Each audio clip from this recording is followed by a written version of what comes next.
in for her today. Hopefully she will be able to be back with us tomorrow. Committee, today we do have a hearing on the Kansas School for the Deaf budget, as well as we do need to deliberate and if possible kick out both the Kansas State School for the Deaf and Kansas State School for the Blind budget, so those can be reported on in Ways and Means. So we do have a full agenda. So with that, we are going to go ahead and get started. And we will open up the hearing on the Kansas School for the Deaf budget. And we have Amanda Prosser, fiscal analyst, with an overview of the budget. I hope I said your name. I think you did, Amanda Prosser. Yes. Okay, good. Got it. So far, so good. You're doing Thank well. you for being here. Absolutely. Yes, so I'm Amanda Prosser. I'm a fiscal analyst with KLRD. I'm presenting today the Kansas State School for the Deaf. In attendance today, we have several people from the school, including Superintendent Luann Barron, who will be happy to provide testimony afterwards.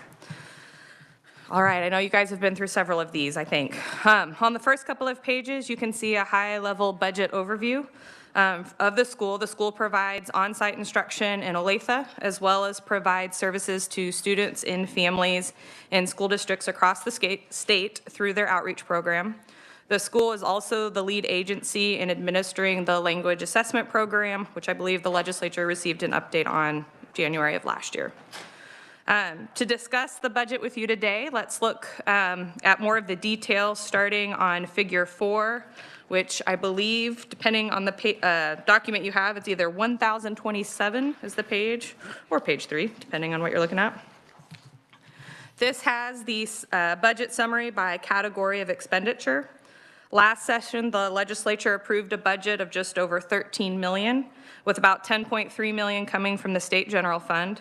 Then last fall, the agency submitted a revised estimate of expenditures for fiscal year 23, totaling over just over $13.9 million, which is in the second column. This was an all funds increase of 6.9% that was mostly attributable to expenditures within no limit special revenue funds. And actually, in the revised estimate, there was a decrease of state general funds of $126,000 about. Moving across the table, you can see the governor's recommendation for fiscal years 23 and then the agency's request for 24. The agency's 24 request is about $1.7 million above the revised estimate for 23.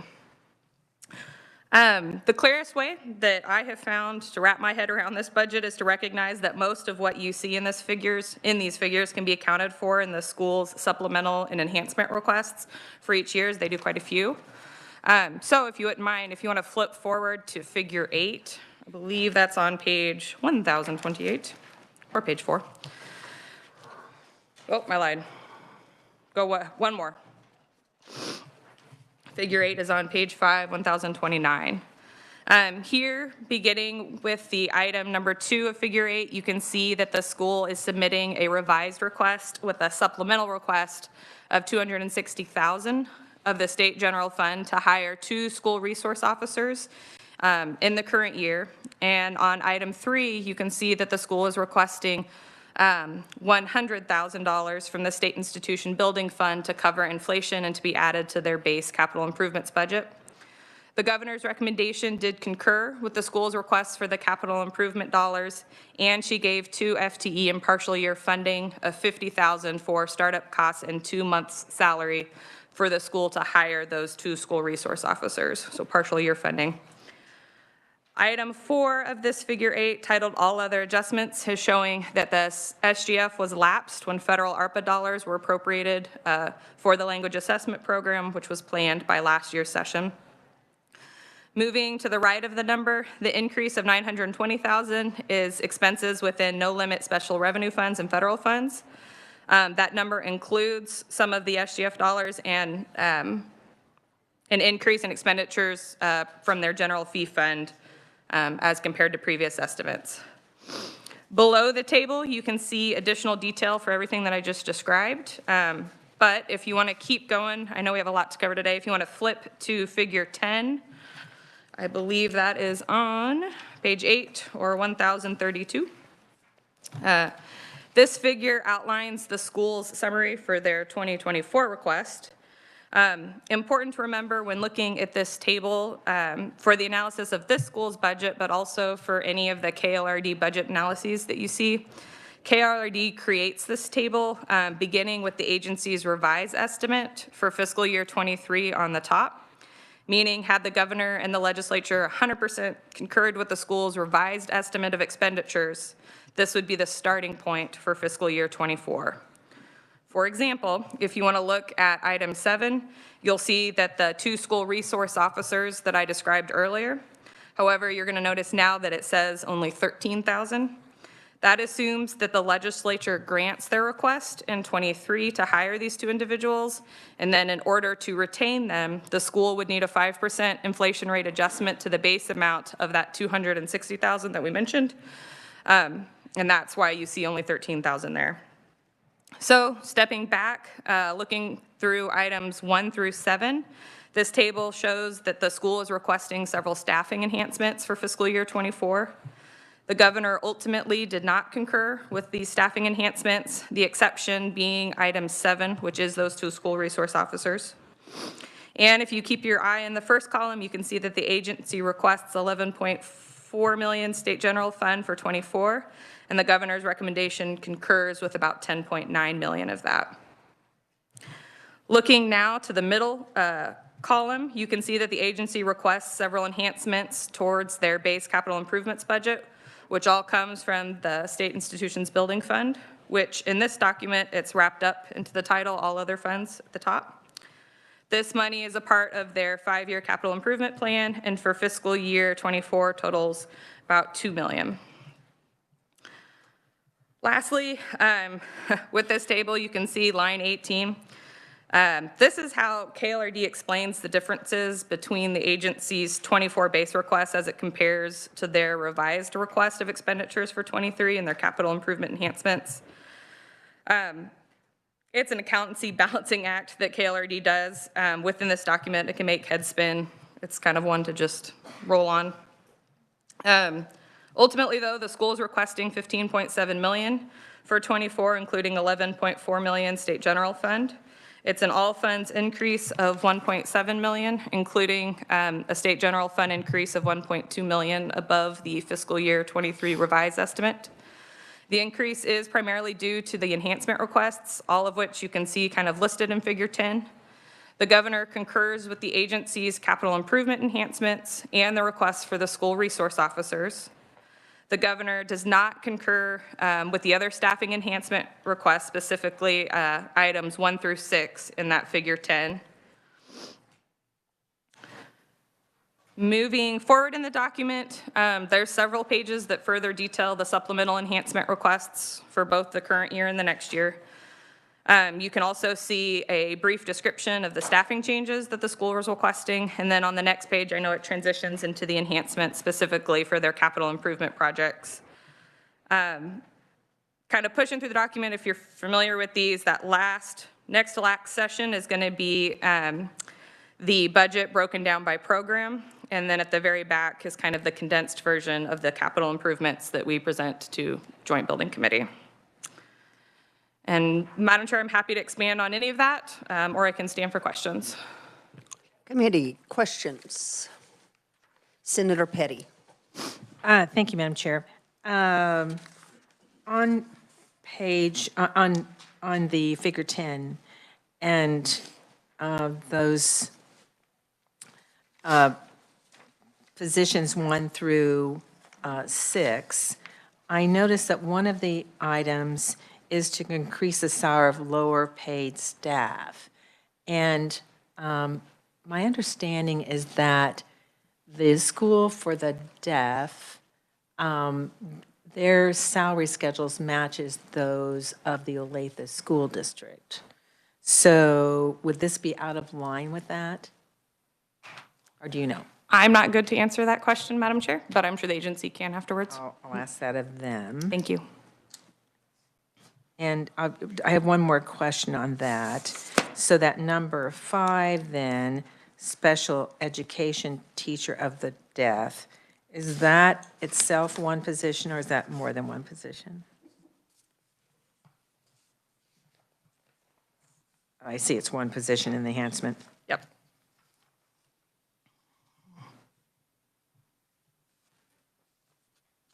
Thanks. Committee, any other questions for Amanda? Seeing none, thank you so much for the overview. Committee, next we have Luann Barron, Superintendent of the Kansas School for the Deaf. Welcome to committee. Good afternoon, Madam Vice Chair and distinguished committee members. Thank you for having me here this afternoon. I'm not sure if I should go ahead and respond to Senator Petty's questions first or wait until I've completed my testimony. Why don't you go ahead and respond, and that way we don't lose track of that question. Certainly. We have housekeeping and support service staff who are paid under $15 an hour presently. So those requests are not relevant to our teacher salary. Our teacher salary schedule is in line with the Olathe School District. However, our support staff, this request is specifically for those staff members who are presently receiving less than $15 an hour to get them to that minimum standard so that we can retain our staff. Senator Petty. So just as a follow-up, so on support staff, you don't match the Olathe School District, just certified instructors. That's correct. Only the certified instructors are in alignment. So teachers, OT, PT, those who have certification credentials. So that's the salary schedule. But we do have other staff who do not retain those, so they do not follow the Olathe schedule. Thank you. Thank you. You may proceed. Okay. On behalf of the Kansas School for the Deaf and our over 800 children served throughout the state of Kansas, we want to express our sincere gratitude for your ongoing support in fulfilling our state law requirement of KSA 755397E. It's fulfilled along with the obligation of legislative funding for the Language Assessment Program that was funded through ARPA or SFRF for fiscal year 23, and sustainable funding of $386,000 added to our base budget for FY 24 and beyond. Thank you so much. Our work there continues in assessing children throughout the state, so we thank you for the support from the last several years for adding this to our base budget. The funding of our LAP specialist program of that 386, that will continue to serve students ongoing. KSSD does concur with the governor's recommendations for FY23 and 24 for the budget requests. In addition, we make 2 requests for enhancements be considered. As Amanda just mentioned, those positions 1 through 6 on figure 10 were not recommended, and we're requesting enhancements for 2 specific staff members. The first is for a school counselor. Currently, we do not have any full-time school counselors. We do have a licensed clinical social worker, but unfortunately, as many other schools notice, mental health issues continue to be on the rise for youth across the state. So that's part of our request so that we can have a licensed counselor for our students on campus. They've been through COVID, and we've noticed that their social emotional learning and conditions have been impacted as such. So we want this position to focus on helping students with those social emotional skills. Our other position request is for a parent support coordinator, excuse the interpreter. The social worker will be reassigned to assist the students and families in terms of supports, and then the school counseling position will focus on one-on-one counseling with the students because we see through our IEP process a severe need for that counseling one-to-one with the school counselor. Now moving on to our second request for our parent-to-parent support. We're asking for a 0.5 FTE position, which is part-time. This position is currently partially funded through the Kansas Department of Health. And we will continue to receive funding that way via grant funds for fiscal year '24. Those grant funds are coming to us through the Early Hearing and Detection and Intervention, or EDI funds. It's a grant through the Human Resources Services Administration, or HRSA. It's given to all states, to the state's Department of Health, and 25% of those monies are intended to provide resources and supports for families. So as we see an increase in the number of families and the supports that they need, so once we receive the results from these LAP assessments, they need ongoing resources. The purpose of our LAP specialists is to focus on the assessment portion only. The additional early intervention and family supports are an additional need on top of doing the assessments. So that's why we're asking for this additional FTE to support families as those needs increase. They're responsible for our family engagement, our deaf mentor programs, and our parent-to-parent support coordination. That parent-to-parent support coordination is really to identify a parent who has had more experience, maybe their child's older now, to support a new parent who may have just had a deaf or hard of hearing child, and to provide that coordination and support for families. KSD is serving students and families across the state of Kansas, approximately 750 or more. These are individuals who do not come to our KSD on-campus-based program. These 750 are perhaps utilizing their local school district and as well as our outreach department services. So we are requesting an additional 1.5 FTE be added to our budget. Again, we appreciate the legislative continued support of our funding for our school and for all Kansans throughout the state. We want to ensure that our deaf, hard of hearing children throughout the state receive services on par that are appropriate to their hearing peers. Again, thank you for all of your ongoing support, and I'm available to stand for questions. Thank you so much. Questions? Senator Dietrich. Thank you so much, and thank you for being here today. It's wonderful. Your social worker, does the social worker not fulfill any of those responsibilities of the folks that you're wanting to increase staffing for, the counseling, the parent outreach? I would think they might be of some use in that regard. We do have a social worker who does do part of that, but the number of cases, the caseload is overwhelming. There is so much need within the child's home environment and family support, plus the individual student needs for one-on-one counseling. So the caseload exceeds her current capabilities or capacity to do so. Thank you.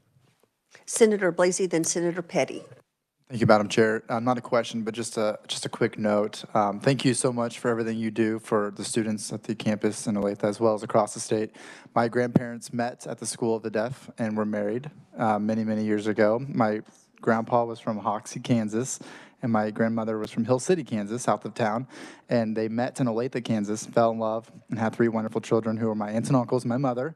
And I'm embarrassed to admit that I do not know sign language as well as I should have. I was apparently a lazy child. My mom would just interpret it for us for the most part. However, I did know enough at the time. Unfortunately, he's passed. Both my grandparents are passed and have been over 10 years now, but it's been a while. But it's a special place for us, the School of the Deaf, and we know that he has served so many people across the state of Kansas. I also had a classmate in school who was hard of hearing. His name was also Chase, like me, and so we became really good buds. So I understand the services you guys provide, and I just want to thank you very much for those services. Thank you. Senator Certainly. Petty. Thank you. So on the 2 enhancement requests, the school counselor is listed as number 1 on the summary of the budget, but I'm trying to discern where is the support family parent support of those 6. I don't see it there. Is that a new or a change in title?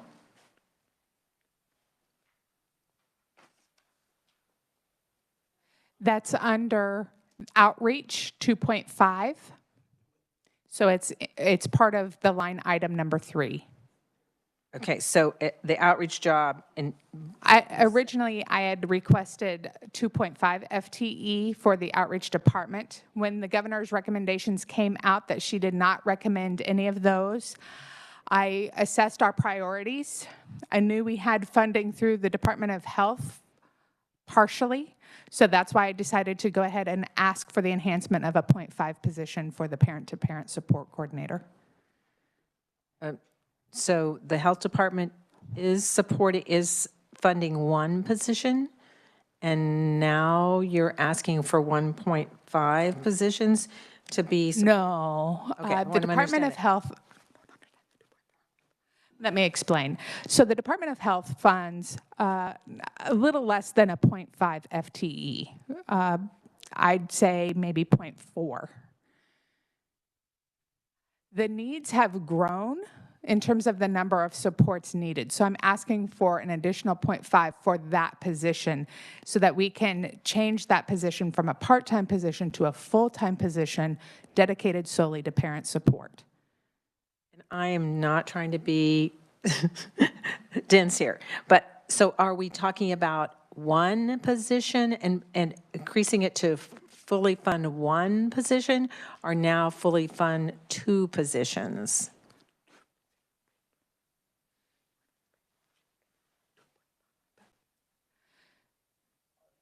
We already have that grant funding that's grant funding from the Department of Health, and we can't guarantee anything beyond fiscal year 24.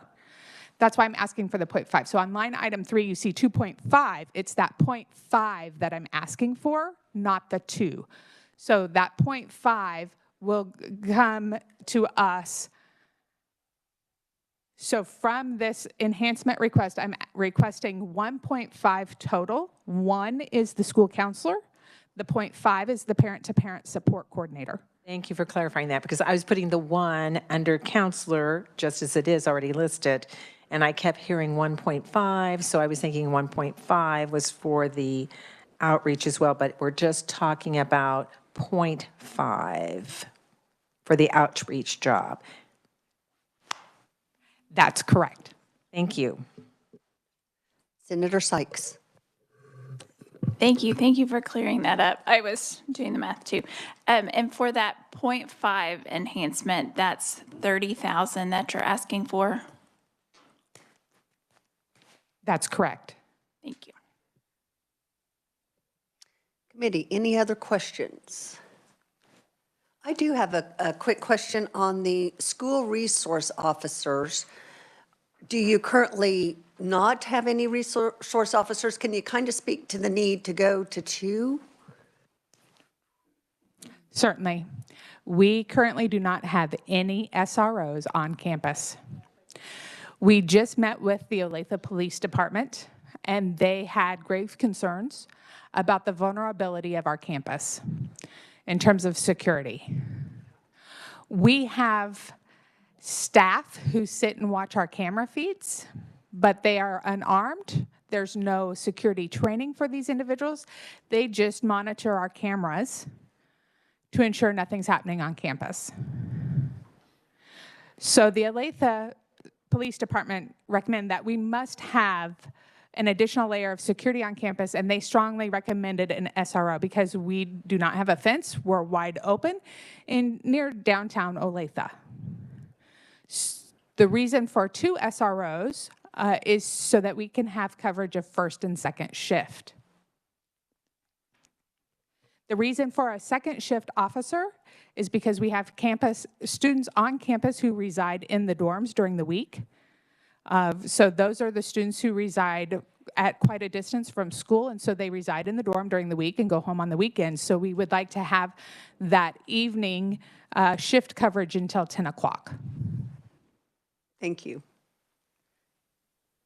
Seeing no other questions, thank you so much. Oh, I'm sorry, Senator Petty. I was a little slow there. Thank you, Madam Chair. So on the resource officers, are you looking to contract with the Olathe Police Department? Yes, we will contract with Olathe Police Department, and in fact, they have already identified one person who is on standby, who already knows some sign, which is quite nice to have an officer who can communicate at minimum. So we're just waiting on the budgetary processes, and then we'll be able to get that person on board immediately. And as Amanda mentioned, we have those startup fees. Those are already in the conversation. We're just waiting for final approvals and final decisions. The governor did not approve the resource officers. The governor did recommend the resource officers. And you just have that additional, because you're looking at an additional increase in the compensation. You had 13,000, the governor did recommend it, and then you have 13,000 in the 24 budget. Is that, that's for? Can you please come to the microphone so that we have a committee member online? Sorry. Amanda Prosser, KLRD. Yes, so it's 260,000 in 2023 and then 273,000 in 2024. Then that would be an ongoing funding that would just remain in their budget. Correct. Thank you. Senator Dietrich. Thank you, Madam Chair. So the additional positions, we've just been talking about the parent support position and counselor. Are those positions, do you require that they are certified signers? All of our employees who have direct contact with our students are required to meet minimum proficiency levels in American Sign Language in order to communicate with our students as well as our staff who are deaf and or hard of hearing. Those support service staff, we give them a total of 3 years to gain conversational proficiency level. In order to retain them as employees at the school, we feel strongly that our students need to have access to language in a visually rich environment all day while they're at school. Thank you. Committee, seeing no other questions, thank you, Madam Superintendent, for being here and for your information. Committee, with that, we will close the hearing on the budget, and we will now move to deliberation. And since this one is fresh on our mind, we will go ahead and take up the School for the Deaf budget. So committee, what is the will of the committee? Do I have a motion? Senator Dietrich. I'll start. I would like to make a motion that we pass out the budget for the School of the Deaf with the governor's recommendation of $15,111,483. Is that right? Yeah, 15,111.483 for 22. Yes, 22, 23, 24, 23, 24. Thank you. We have a motion. Do we have a second? We have a second by Senator Gossage. Discussion. Senator Blasey. So just clarifying, this would not include the request that was made about the school counselor or half parent-to-parent coordinator? That is correct. Correct. It's just the base budget with the additional resource officers per the governor's recommendation. I would probably make a substitute motion to include Senator Dietrich's recommendation as well as the school counselor and a half FTE parent-to-parent coordinator. I'll second that. Okay, we have a substitute motion by Senator Blasey to include the counselor in the .5 position for the parent-to-parent support, and a second by Senator Dietrich. Any discussion on this substitute motion? Senator Gossage. I'm sorry, and what was the amount on that, the additional amount? It would be the $83,808 for the counselor and $30,000 for the .5 parent-to-parent support, in addition to the governor's recommendations. I believe that is correct. Someone tell me if that's not. Okay, that is correct. Further discussion on the substitute motion? Okay, we have a motion and a second. All those in favor say aye. Opposed, no. Motion passes. Okay, committee, we will move to the School for the Blind. Do we need a refresher on that budget before we discuss? Why don't we have just a quick refresher just to get us back on track? Amanda, can you do that for us? Oh, Senator Petty. Just had a point of clarification. I know that was a substitute motion, but I want to make sure, did we take all the votes we needed to take? Did we need to vote on that substitute motion? No, do you need to? I believe the substitute covered the original motion Oh, I just want to make sure. because it included that, I believe, JG. Yes, so, correct. Okay, do we have an update on the School for the Blind budget? Sure. Chair and committee, do we have that budget analysis still in front of you? Okay, perfect. So again, if you just want to maybe jump to figure 8, which is on page 5, I'm not sure what it is on yours. Here you can see that the agency is requesting revised estimate of 9.1 million. You can also see that the School for the Blind is also requesting the 2 school resource officers, which is why you see the supplemental request of 260,000. And you also see that they have a few capital improvement requests as well. Again, the governor concurred with the agency, so that the governor's office was comfortable with the capital improvements supplemental requests, and then gave partial year funding for the school resource officers, and that would be in 23. And then if you want to jump ahead to figure 10 on page 8, you'll see the same idea that we just did for the deaf, but for the School for the Blind for fiscal year 24.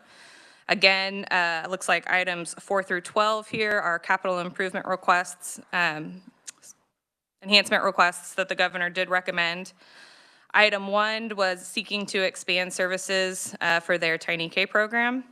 Item 2 was expanding summer school, and item 3 was the 2 school resource officers. Again, you only see the 13,000 here because that covers the inflation rate. So now in 24 alone, they're asking for 273,000. But again, this table starts with assuming everything was granted 100% in 2023. The governor concurred with the agency's recommendations, except for she did not elect to fund through the State School of the Blind the services for children birth to year 3, which is why you see item 14 in that table as the red 1.5 million. She also did add in $80,000 for contracted housekeeping to help the school in that aspect.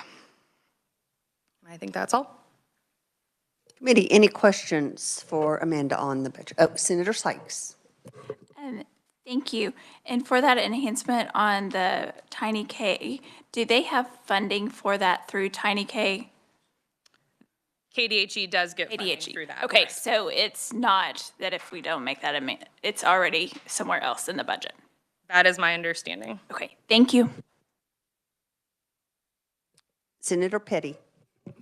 I'll make a motion that we approve the budget for 23 and 24 as the governor recommended. We have a motion. Do we have a second? Senator Sykes? Oh. We'll go with Senator Sykes. Discussion on the motion. Seeing none. All those in favor say aye. Aye. Opposed, no. Motion passes. Committee, we will meet tomorrow. We will be doing the Kansas State Department of Education budget, and we also have a presentation that I think we will all be very interested in. So seeing no other business before the committee, thank you for your work. We are adjourned.